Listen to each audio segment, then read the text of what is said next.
That's it, man. Everybody else is home. We're working. Friday before Christmas weekend. We're talking about IRS and dealers, a dealer smuggler, and a very special ASOTU Christmas present, which is my favorite part of this show. It's easily my favorite part of this show. Oh, Adrian, good morning. Speaking of favorite part of this show, there you go. Adrian rocking first. I mean, you can't drip it. You can't drop it now. That's right. Hey, if your daughter's in the car, or was it her son?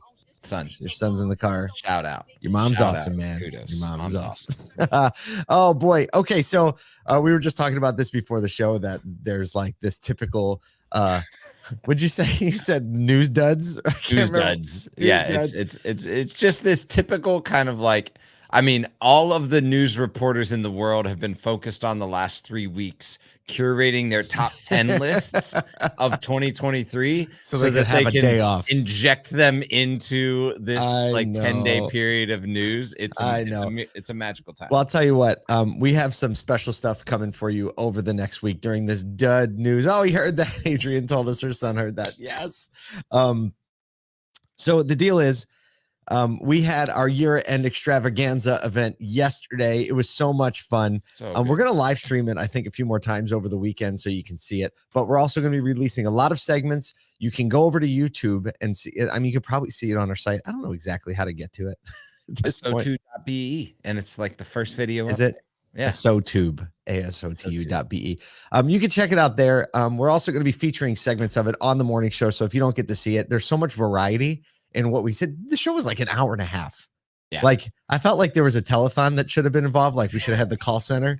Like, we should have had people. Maybe that'll be a component of it next year. But we were able to feature people all the way from PDI techs all the way up to like high-level executives and dealers. Jonathan Smoke, Erica Tiffany Wells. It was good to see her. We haven't seen her in a while, but she's got the new GM digs going on. Does. And it was like, oh, it's a thing. GM life is a different thing. It's a little different. It's cool to see like the different places that people are, their journeys. We meet people 2 years ago, and then we watch where they come from now, where they get to now, and it's just a cool thing to be drawing community together that can kind of like watch each other grow and progress. That's what it's all about. That's what it's all about. We have a couple news stories for you. Good morning, Jason. Good morning, Amanda. Good morning, Leah. So good for Leah. Says first day of more sunlight. She knows 2 me. Extra minutes. It's today. Like she knows me. That's exactly what I'm focused on. Today is longer than yesterday, and so on and so forth. Thank you to all the people who joined us yesterday. We had I don't know where we peaked out at, but for majority of the show, we had 150 people on the live stream, lighting up the comments, like 500 comments. Was a lot of fun. Hey, this is just what community is about, right? We work hard. We pay attention to our industry that we love. We care for one another, and we have a little bit of fun. So today's show, we're going to give you a couple stories, and then we're going to roll this really fun segment we had from the show yesterday, and then we'll come back on and talk about it a little bit. But let's do some news. Yeah, let's get to it. We got okay. All right, here's one that we all knew was coming. Over 7,000 U.S. car dealers, about 40% of all franchise car dealerships actually, have now registered with the IRS to offer point-of-sale EV credits. So this enables the dealers to facilitate the transfer of the EV tax credits for an EV purchase when they buy the car. So, there's $7,500 credits for new EVs, up to $4,000 for a used EV with different conditions. And starting January 1, the dealers will submit the EV sales info to the IRS and supposedly receive the transfer of the tax credit to the dealership within 72 hours. I think FanDuel should actually have an over-under on this. Over-under on that? Absolutely. They certainly should. So why not? A Treasury official said the Treasury Department has conducted extensive outreach to ensure dealers were aware of this provision in the Inflation Reduction Act and able to register. So I don't know. What do you think, Kyle? Yeah, I mean, I'm impressed that 7,000 dealers have done it already. I mean, we're still 11,000 or 9,000 light from how many dealers? That's a lot of dealers that aren't on the list. That's a lot of dealers. Now, a lot of these dealers maybe aren't selling EVs today. Maybe don't even have an EV on the lot. So I understand like maybe there's not a ton of just intention around doing that. But I would say getting on that list early, understanding the program, having your people understand where to log in. If you're listening to this, someone check with someone at the dealership Yes. to make sure this is turned on for you. And if you want to be a superhero, Yep. the link is now in the comments, Facebook link, YouTube. I don't know if it made it to the LinkedIn comments, but you can just copy the link from the comments and just bounce that sucker up to your CFO. Be like, hey, did you need the link? You guys got to the IRS registration? Because I just because here's the thing, even if you don't have any new EVs or the prospect of any new EVs coming, the chances that you're going to get a trade-in of an EV that can then be used with the $4,000 used EV tax credit that can be put on the hood of the car, you're gonna want to have access to this and not be scrambling on the back end for it. So, Jason Brecken just weighed in the comments. He said, still awaiting guidance on multi-line enrollment by store. So he's like, hey, IRS, one of the reasons we're not registered is because we're waiting for you to tell. So obviously there are still provisions and guidance out there that isn't clear, which adds another texture to the story. And Michael Lee in the comments, our friend Michael, he was on ASOTU year-end extravaganza. He says, cash for clunkers, anyone? Because we all know how that one went. It went tough to get that money. Yeah, I'm hoping that, I mean, we've had, 15 years now to figure out the digital ecosystem. Let's just hope we've had 15 years. We've had like 80 years to figure out government bureaucry. Sure haven't figured it out. Just okay. We gotta keep moving. We're gonna get ourselves in trouble, Paul. Speaking of governments, segue time. Figuring out government bureaucracy. Hey, a Japanese car dealer was caught attempting to smuggle a Lexus worth $69,000 to North Korean leader Kim Jong-un, violating international sanctions. Basically, what they did is they put a little sticky note on the thing. Well, it's probably not a sticky note. Misdeclaring the car's destination as Singapore, intending to reroute it to North Korea via Bangladesh. But Japanese authorities, they put the old defensive squeeze on that, intercepted the shipment. Is kibosh a Japanese word? Maybe it is. If it is, it's a perfect place. That would have been an amazing way to. I'm looking that up. If you know if that's a Japanese word or not, in the comments, let us know.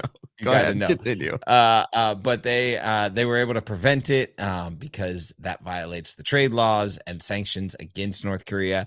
However, Kim Jong-un actually does have a history of appearing in these luxury foreign cars, even though the operations to get it there involve smuggling. Actually, all the way back to the 1970s, the North Korean government ordered 1,000 Volvos from Sweden. Oh boy. Took delivery, still haven't paid, and Sweden is still trying to get their money. So all the repo companies are vying for that contract. The repo contract is get a Volvo out of North Korea. So can't imagine. It's not a Japanese world, but it totally sounds like it could be. It's actually, they think it's Yiddish, but no one really knows. Just who knows? The fun facts you learn here. So look, I mean, this is kind of like a dealer being creative. I don't know how else to put it. Resilience, Paul. Resilience, creative. I don't know. We can neither confirm nor deny our I don't know. It's just somebody trying to get a thing done. But they got caught. So we just had to talk about it because it just seemed like one of those things. Yeah, I don't know. Here's my problem. It's like he wants a $69,000 Lexus. Oh yeah, what do you think the bump sticker is on that car? Yeah, right. Delivery fee 100,000. Right? Yeah, right. that was an expensive one. That is now back. I wonder what happened to the dealer. Like, yeah, there wasn't any info on that. No, we'll never hear from him again. We'll never hear. Yeah, I don't know, but yeah. So this is the quality Christmas story reporting that we have to do during Christmas season. There you go. No. Well, speaking of quality Christmas stories. Oh man, this is the best thing. Year-end extravaganza yesterday. We're going to roll this clip. It actually features, if she's still listening, Adrian Well Gibbs. If your son's still in the car, we're about to feature you on the Troublemaker podcast. Check out this segment where we had a really special surprise for one of our most engaged community members.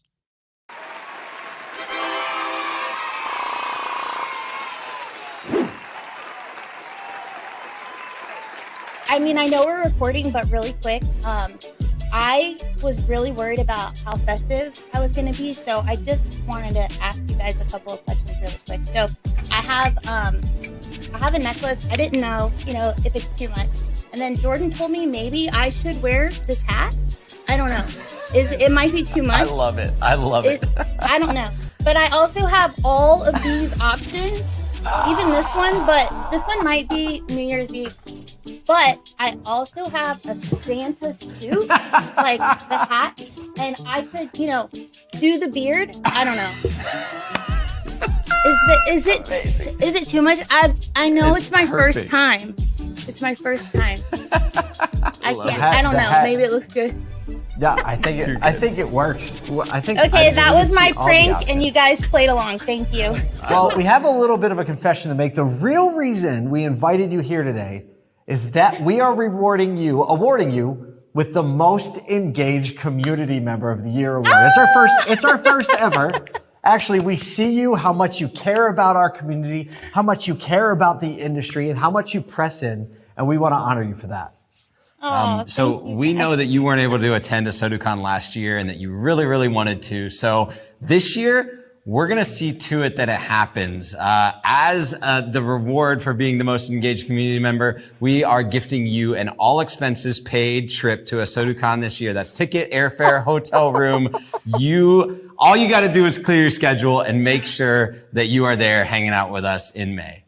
Oh my gosh. I have a Christmas tree up and you guys just put the best present under the tree. Thank you so much. Oh my gosh. I am so surprised. We can't wait to meet you in person. So tell us though, what does it take to listen to our regular morning show, The Automotive Troublemaker, that consistently? What's your routine? Like, when are you listening? Are you at your desk? Are you walking the dog? Like, how do you usually be a part of it? I'm in the car driving my son to school most days. And he's listening with me and he's laughing along. He loves the music in between all the sets. And whenever you guys say my name, he's like, oh, I can't wait till he sees this. This is great. That's yeah. great. And so he loves listening to the stories and, he's getting a little bit of a glimpse of what it's like, at work. But most of the time it is, I'm in the car and I now, so you guys know, I have it like open and ready because, I'm being safe while I'm driving. And so I don't really have to push many buttons. And oftentimes by the time you guys start, I've made it to my stop and then I sit and hang out during the show so that I can comment and then I keep going. And it's just been so much fun listening and learning. And I cannot tell you guys how many times I have been in a conversation at work with either our owner or a GM or a GSM or a bigwig finance guy, and they bring up a topic and I already know about it because that's so amazing. Are they ever like, how do you know about that? Like, yes, like, I pay attention to things. Yes, and then I can name drop some of the guests that you guys have had, and they're like, "How do you know? Yeah, how do you know who Brian Kramer is? How do you know Steve Greenfield? How do you know all these names?" And I said, "Well, I'm a part of this group called ASOTU, and everyone's heard about it. I cannot tell you how many people I've invited. I've got some people, some local vendors, like some of my third-party reps now come in and listen in the mornings." And comment too. So why am I not surprised? Why am I not surprised? You guys are the community that I needed starting in this industry. And well, Adrian, you are the community that we needed. Everyone in this community, we hope you spend a few days recharging, being with your family. We'll be back here next week, but until then, happy holidays and Merry Christmas from everyone at ASOTU.